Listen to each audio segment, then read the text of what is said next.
Hey there, fans of the Survivor Super Fun Time Show. This is Kevin from Survivor Super Fun Time Show, and this was an excellent episode of Survivor 47. A lot of cool stuff happened, a lot of controversy from fans, I think, after the episode was finished, and I want to talk more about that, the history of some of the twists, and really the first person who ever got screwed from a Survivor twist. And Tiyana, spoiler alert, looks like maybe she's the latest to be a victim of Prope's menagerie in the game. But before we get into all that, please, I would like to encourage you to subscribe to the channel. I would greatly appreciate it. I'm going to be doing a giveaway pretty soon of a Survivor 47 buff, which would be really exciting for anyone who doesn't own a buff and said, I'm never going to actually give money for one of these stupid buffs. But once you have that buff, once it is in your hands, you're going to feel so sad that you didn't have one before. They help you sleep. They help cover your eyes in case you're diving into mud. They help with so many different things. All right, getting into the episode, we see the fallout of what happened at the prior tribal council. Obviously, that was a big one. I mean, they got rid of Rome. I think everyone felt like they were in Oz and they had just exorcised the Wicked Witch. Now, Rome is someone I liked as far as a character on TV, but I can understand why the castaways out there, they felt pretty stoked to get rid of him. The only one I was a little perplexed by in the reaction was Genevieve. In Genevieve's own confessional, Genevieve said, listen, I lost my number one ally and I need to find another. But prior in the episode, we didn't see Genevieve putting up any kind of fight to keep Rome in the game. And I was wondering why. I knew Rome was Genevieve's number one and vice versa. So why didn't we see any kind of maneuvering? Which also tells me, by the way, that maybe Genevieve isn't quite the godmother that we were thinking she was for 2 episodes. But the board has changed, to be fair. I think she's capable of all of it. But the board has changed. It's not Lavo anymore. Now it's Becca. Becca with the good hair. That is the tribe she has to work with. And it looks like she's making some inroads with Andy. Forms some kind of a mini alliance with him. And the reason why that's even possible is because Andy spoke to Sol right after the previous tribal council. It turns out Andy was basically the backup at that tribal. And Andy was the backup because everyone who had won food at that merge feast, whatever you want to call it, they said, all right, well, obviously Rome's got to go, but we need a backup. Who's going to be? And Andy was the name that was thrown out. And Gada, they didn't really want to throw Andy's name out, but it was one of those things where you couldn't fight the tide. And they just said, okay, Andy will be the backup. Fine. But the problem is, Andy doesn't feel fine about it at all. Now that Sol has spilled the beans, that he was the name that was mentioned, Andy's feelings are hurt, and he needs new allies. And Genevieve is a pretty awesome ally, I think, to pick up. Genevieve is someone who's going to be alone in the game for right now. She's under the radar a little bit. She's personable. People really like Andy. I think he's going to the final 3. I think he will be in the final 3. And the reason why I think he's going to be in the final 3 is the game consistently since episode 1 is being told through his eyes. And that's an important thing to look out for as a viewer. My question is, if you watch the game, do you think that the editors are telling it through Andy's eyes so that he's just like a goofy goat that happens to be good at confessionals, or it's because he's going to make it to the finals? I happen to think it's the latter. I think he's also a goofy goat, but I think he's also going to make it to the finals. Do I think he's going to win? Probably not. However, I'm not sure who is going to win right now up to this point anyway, so he's as good a guess as probably anybody. But obviously, this started the episode off kind of in a tenuous spot. Not only Sam and Sierra, because Andy's now mad at them and he's probably going to try to abandon them, but Sol. Right away, Sol had to make an explanation up and say oh God, why am I the loser that just was left out for the vote? And I ended up voting for Andy, and Andy's still here. He had to make up for that. But luckily for his Sol, later on in the episode, he ended up getting something that ended up making it very easy for him to stay in the game and also maybe gain some traction moving forward. This was kind of a fast episode, so we pretty quickly go to the actual immunity challenge, where we're told they're going to be split up into 2 tribes. Shocker, right? Yeah, Probes in the new era. They're going to be in 2 tribes, and they're going to be competing against one another. This is where they hold the boom mic, basically, or the boom pole, whatever you want to call it, above your head as long as you can. And if you're the last person remaining on the winning team, then you win immunity for everyone. If you're the last person remaining on the losing team, you win immunity, but the rest of your tribe is vulnerable. And that's what happened this go around. The blue team ended up losing this one. Kyle tried to put the whole tribe on his back, couldn't make it happen. However, he did win individual immunity once again. He won the Scooby-Doo necklace, the Scooby-Doo baddie necklace, which I love, obviously. No, I'm just kidding. It's a trash necklace. But he won that, even though technically he came in third, because there were 2 members remaining on the opposite tribe that ended up winning the whole challenge. They get immunity and food. And so many of my favorites were on the winning tribe. So I left that immunity challenge super stoked that people were not going to be gone. The problem is the other tribe was 5 Tuku and 1 Gata. Rachel, poor little Rachel, was all on her own. Like, the statistics of the tribes being switched in this way is absolutely ridiculous, because one tribe was basically all Gata and Lavo, and the other tribe was all Tuku and 1 Gata. And you know, an expert ran the numbers on this. His name is Christian Hubicki from David vs. Goliath, so you know it's accurate. He ran the numbers in the simulation. It was the second least likely scenario that could have happened with how the draw was done. So it is almost statistically outrageous to believe that this could have happened this way, and yet it did. And more importantly, Rachel survived Tribal Council. What a game, right? So anyway, basically Tuku goes back to camp, and they have discussion about the vote. And for the most part, it is, we're getting rid of Rachel, right? And the answer is yes. And the normal stuff, like, all right, I'm going to go talk to her to make sure she doesn't play the shot in the dark. Or I'm going to go hang out with her so she doesn't find the idol. That kind of thing. But instead, there's this like mischievous background noise where Tiyana is targeting Gabe and says we should probably get rid of a Tuku so that when we come back, everyone doesn't think we're just Tuku strong. Because it'd be 5 Tuku, which is the vast majority over any of the other tribes, which I think is a smart decision on their part. The problem is when you start eating your own, then it gets a little questionable. And obviously that's when Gabe was like, hey, maybe we should go after Tiyana.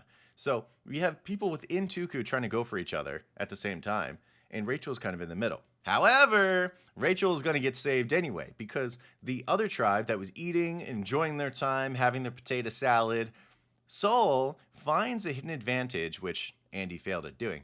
Soul finds the advantage, opens it up later on, and I'm so happy for Soul in this moment. I'm bursting for this guy. He needs some footing in the game. He's around. He's a good person. He's great at challenges, so he's definitely earned his spot.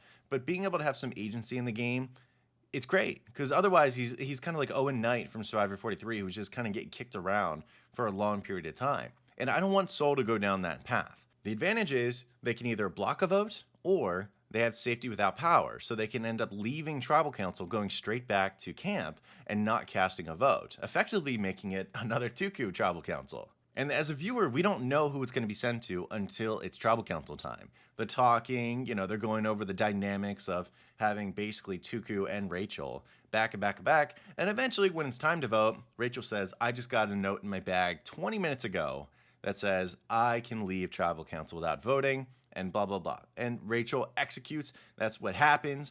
Soul is confused, sitting over there on the Tribal Council stand. Everyone is confused, and I loved it. The acting from Soul made me laugh. He's a goofy goober, because that's like Soul's first real act of, I think, being kind of sneaky. And I love it. I love Soul, and I hope he continues to do great in the game. And I'm curious to see what this does to help his game moving forward, to maybe upset the balance a little bit. Because I think that's what modern Survivor is. It's not a guarantee by any means, but Soul was kind of under fire with Andy. Now that this occurred and you got to skip a vote, basically there's been a re-rack of the balls on the table. So I don't think all castaways think about each other in the same way, including Soul. So it's going to be interesting to see if that really helped his game a lot. Like the fallout of Tuku going against one another, I'm curious to see if that takes the target really off of Soul. But they have a Tribal Council scramble, which is, I always love watching a good Tribal Council scramble, as long as it isn't every tribal. When it's every tribal, then it feels too gimmicky and it's standard. Like, it's not a treat if you have it every day, right? So I watched that, and I thought it was brilliant. You have Caroline and Sue, who seemed pretty much on the same page, and with Gabe to vote out Tiyana. Then Tiyana had already talked to Caroline earlier in the day, which Caroline navigated that conversation brilliantly. Caroline is set up to do so well in the game. I love it, although I do have a feeling she's going to be gone 5th or 6th, but whatever. She set up really well in the game, and she had Tiyana believing that she was going to be with her. And Gabe felt the same way too. Obviously, big conflict. Sue, who had an idol, by the way, could have played her idol, was locked in with Caroline no matter what. Locked in with Gabe, really, no matter what. Kyle was locked in with Tiyana, but Gabe ended up convincing Kyle that this isn't the way to go. And at the end, they voted out Tiyana, and Tiyana was shocked. She was stunned. She left sad. And I was sad because she was sad. It made me sad. This beautiful, beautiful lady who clearly did not think it was coming, who thought she had more left to give to the game, who wanted to make the jury, was booted out of the game, gave a sad look back, and walked out of tribal council. Now, she's a badass. She's tough. She's gotten past it, I'm sure. But in the moment, it felt really bad. I love raw exits. I do. I can love raw exits where people like Annika and Tiyana are really sad about leaving. And I also respect ones like Rome, where despite being considered like a villain, he left and said, I have nothing but love for all of you. Both are also equally valid. You just lost a game for $1 million. You lost maybe the experience of a lifetime. So if you leave and you're pissed off and you give him the finger, fine. I agree with that. And if you say it's all love, fine too. It is pretty impressive, though, that Rachel got out of this tribal council. I mean, I don't think Rachel necessarily did anything to get out of it. She was cooked. I mean, what else could she do? Instead, she was a tool for other people's games. And I'm curious to see how long she'll last because she's very smart. She's sociable. She's not the kind of player you really keep around during the merge at this point because she's someone who can easily get lost in the cracks. But the thing is, she's also probably going to be a foot soldier for somebody. Sam seemed to reference her as if she was still a Gata foot soldier. I don't know if that'll be the case, but things are going to mount up a little bit because now you have 4 Gata and you have 4 Tuku and you have, 3 Lavo left? So the numbers are really tight, but you may have a little bit of a war because usually the lowest number just gets in between the 2 biggest numbers, like a Tuku and a Gata, and they just help one side or the other back and forth. That's something that's happened in the new era a few times. I'm wondering if it'll happen again. I wonder if Lavo is going to be safe for a little while. Or maybe Gata just falls apart immediately. Who knows? Overall, I thought it was a really exciting episode. I mean, a lot of people are saying, it was rigged. Like, it's ridiculous that not only were the tribes split, but also at the same time, immunity was given to this one person that they could just leave tribal council and it ruins everything last minute. Tiyana couldn't prepare. She couldn't go talk to anyone. Blah, blah, blah, blah, blah. A lot of things about it being really unfair. Now, my opinion as an old school Survivor fan, I first watched Survivor Africa and they had the switch. The switch in the middle was like the biggest twist ever at the time. Because you had Frank, T-Bird, and Silas. They went to a challenge and they switched with Lex, Tom, and Kelly. And no one knew it was going to happen. Imagine the shock on those tribes when they see 3 new tribe members come and they lost the 3 old ones. They got pretty screwed. Silas in particular was screwed because he was kind of running his tribe. And once the switch happened, he was screwed and he was on the bottom of the new one. So that's just what happens. Tiyana didn't get screwed any more than anyone else in the history of the game that had been voted out after a twist. I would argue the common hidden immunity idol being used is worse than what happened to Tiyana. She at least had a chance to fight for her life by fighting with the rest of her tribe at the tribal council. Unfortunately, it just didn't go our way. That's okay. I love Tiyana. I hope she comes back and plays again one of these days. But for now, it just kind of is what it is. That's Survivor gameplay, I think. That's just Survivor gameplay. What did you think of the episode? Did you think it was good? Did you think it was kind of a snoozer? Or do you think it was a little bit overhyped? Let me know down below in the comment section. I would love to chat with you more about it. Otherwise, hope you have an amazing day, everyone. You take care, and goodbye.